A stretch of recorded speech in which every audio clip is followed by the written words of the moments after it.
প্রিয় ভাইরা আমার, এই যে দুনিয়ার জন্য আমরা পাগল হয়ে গেছি, দুনিয়াটা আপনার সাথে কেমন ছলনা করে, এই দুনিয়াকে কাকে আমরা আপন করে নিয়েছি, কাকে পর করে নিয়েছি, একটু প্রমাণ যদি দেই আপনাদের সামনে ক্লিয়ার হয়ে যাবে। একজন ভাইয়ের তিন বন্ধু, এই তিন বন্ধু মিলে সম্পর্ক ভালো। একজন বন্ধুকে সে খুব ভালোবাসে, তার সাথে চলাফেরা করে, উঠা বসা করে, জীবনের সকল কিছু শেয়ার করে। আরেকজন বন্ধু ভালো, দ্বিতীয় বন্ধু ভালো, কিন্তু দ্বিতীয় বন্ধুর সাথে প্রথম বন্ধুর মতো সম্পর্ক নাই। এরপরে আরেকজন বন্ধু আছে, এই তৃতীয় বন্ধুর সাথে দ্বিতীয় বন্ধুর মতো কোনো সম্পর্ক নাই। হঠাৎ হাই গেল হয়, হঠাৎ সম্পর্ক হয়, হঠাৎ দেখা সাক্ষাৎ হয়, কথাবার্তা হয়। এই যে সম্পর্কগুলো, হঠাৎ একদিন সে এলাকার বাদশাটাকে পরোয়ানা পাঠাইলো, আমি তোমাকে নিয়ে সফরে যাব। এই সফরে যাওয়ার পরে তোমার পরোয়ানা হলো, ওই দিকে তোমাকে শুলি চড়ায় মৃত্যুদণ্ড দিব তোমার এই অপরাধের কারণে। তোমার মাল সামান যা আছে, টাকা পয়সা যা আছে, সব নিয়ে রওনা দাও। রওনা দিয়ে দিলেন। প্রথম বন্ধুর কাছে গেলেন, যাওয়ার পরে জিজ্ঞেস করলেন, বন্ধুরে আমার তো এই দরকার, আমার তো এই হয়ে যাবে, এই তো সময় আমার পাশে কেউ নেই, বন্ধু নেই, বান্ধব নেই, মা নাই, বাবা নাই, চলো না তুমি আমার সাথে যাও। প্রথম বন্ধু প্রথম কথায় উত্তর জানিয়ে দিল, না, আমার অনেক কাজকর্ম আছে, তোমার সাথে আমি যেতে পারবো না। দ্বিতীয় বন্ধুর কাছে গেল, দ্বিতীয় বন্ধু একই করে দেখালো, তোমার সাথে আমার সম্পর্ক খুব একটা ভালো না, তোমার তো ওর সাথে ভালো সম্পর্ক, যাও। সে বললো সে যাবে না, বলছে আমিও তাহলে যাবো না।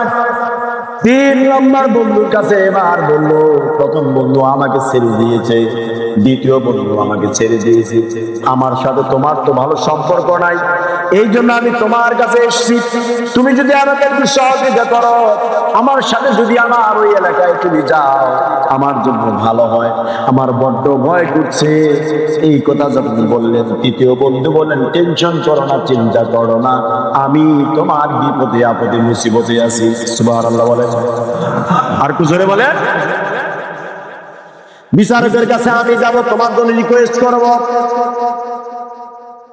এই যে তৃতীয় বন্ধুর গল্পটা এই জন্য বললাম, বন্ধুর পরিচয় হলো, প্রথম বন্ধু হলো মানুষের ধন সম্পদ, যেটার জন্য আমরা পাগল, মানুষের খুন করি, পেটে ছুরি ঢুকাই দেয়, মানুষের সাথে বাড়াবাড়ি করে ভাইয়ের অর্থ সম্পদ কেড়ে নেই, বাইরে গলা ধাক্কা দিয়ে বের করে দেয়, মারে কষ্ট দেয়, বাবারে কষ্ট দেয়, বন্ধু বান্ধবদের কষ্ট দেয়, কাছের মানুষদের কষ্ট দেয়, নামাজীদের কষ্ট দেয়, আরে বলামাদের কষ্ট দেয়, ভালো মানুষদের কষ্ট দেয়, মসজিদে জন্ম বিরোধিতা করে, মাদ্রাসার জন্য বিরোধিতা করে, আছে না নাই?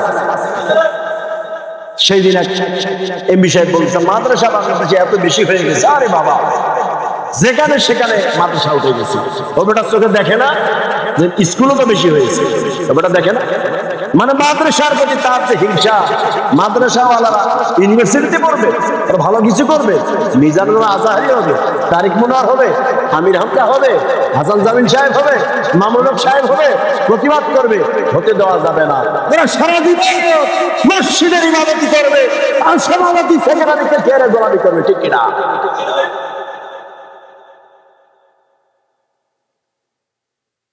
এই যে প্রথম বন্ধু না করে দিল, এটা হলো ধন সম্পদ।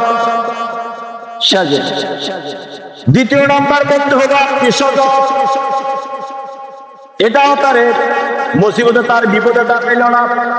তৃতীয় বন্ধু হয়ে গেল আপনার আমলটা, মাঝে মাঝে আপনি মসজিদে আসতেন, মাঝে মাঝে আপনি নামাজে আসতেন, মাঝে মাঝে আপনি নামাজ পড়তেন, মাঝে মাঝে আপনি যায় নামাজে দাঁড়িয়ে আল্লাহ তাআলার কাছে কান্নাকাটি করতেন, মাঝে মধ্যে দান সাদকা করতেন, মাঝে মাঝে মা বাবার সম্মান করতেন, বড়দের সম্মান করতেন, ছোটদের স্নেহ করতেন, মসজিদের জন্য মনটা বড় কাঁদে, মাদ্রাসার জন্য মনটা বড় কাঁদে, ভালো মানুষের জন্য মনটা বড় কাঁদে। এই জন্য প্রিয় ভাই, এই জন্য প্রিয় ভাই, এই তিন বন্ধুর মধ্যে দুই বন্ধু কেউ না, শেষের বন্ধুটাই হলো আসল বন্ধু, সেটা হলো আমার আমল।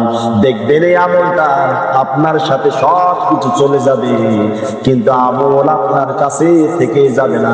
আপনার বিপদে আপদে মুসিবতে সব জায়গায় সাহায্য সহযোগিতা করবে। বলি সুবহানাল্লাহ।